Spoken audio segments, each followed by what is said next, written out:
I sometimes felt like I lived under a rock. And I feel like in his case scenario, he ended up living the same thing too. But like, I think I just really liked the fact that he got called out on that too. But I'm so glad that Meghan did come to, it's like how they said, Meghan saved him and he saved his family at the end. So in this case, Meghan did save him to opening his eyes up, to seeing what there is and to experience and to learn that, you know what, you can have the experience of living your own life with some security too and outside of being on the tabloids. Of course, there will be so much attention on him and his family for the next few years. And what's gone down with the royals now, it's going to be a huge mess because that is going to be a topic being discussed for years to come now. Oh, yeah. And I mean, Prince William's response to all of that, we're very much not a racist family. I mean, thanks for stating the obvious. Is anyone ever going to admit to being racist? They would not, for sure.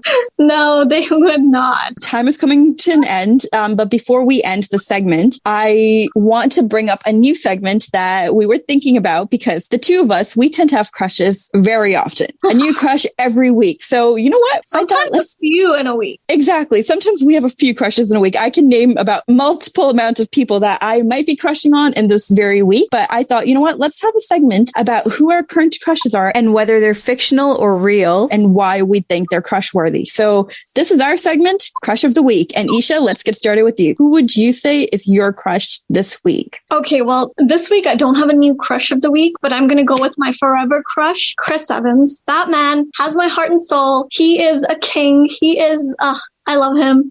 Yeah, he is my crush of my eternal crush. How about that? Okay, so now I want you to win me over with how he can be crush worthy because I'm someone who I am sorry to say this for any Chris Evans fans out there, but how is he attractive? I do not understand. I watched Knives Out. That movie sucked. Sorry to say that. That movie was terrible, but I did not find him attractive.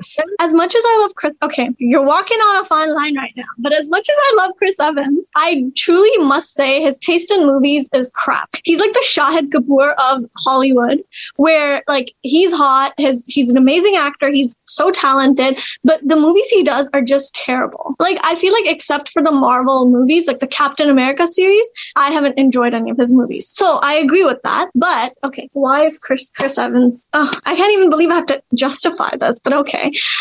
Have you seen him? He is beautiful. He is not along with just the way he looks. He's just a great person. He's always advocating for human rights.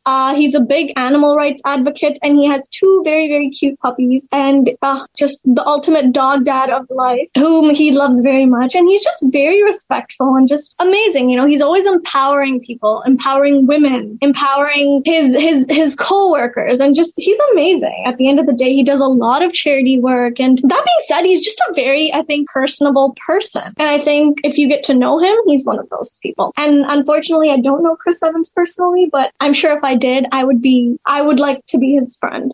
I love that. You did win me over a little bit with the personable part. Superhero. Let's just. Okay, but so did Spider-Man. So did Tom Holland. He plays Spider-Man, and he has plenty of fans. He does, but he's a child. He's a 25-year-old child in my eyes. He is mature. Don't get me wrong. He is mature, but he looks like a kid, and I cannot take him seriously. I will watch Spider-Man just because I loved Spider-Man from Marvel, and now WandaVision too, but I have not finished that show, so no spoilers, please, if you've seen it. But just because you're a superhero does not mean that makes you a lot more attractive. I don't see it. I guess we're just going to have to agree to disagree on this one. I feel like we do. But then again, I feel like my crush, you know what? Because you're going with a superhero, this week I'm going to go with someone I do have an on and off crush with who plays the role of Lucifer, aka the devil.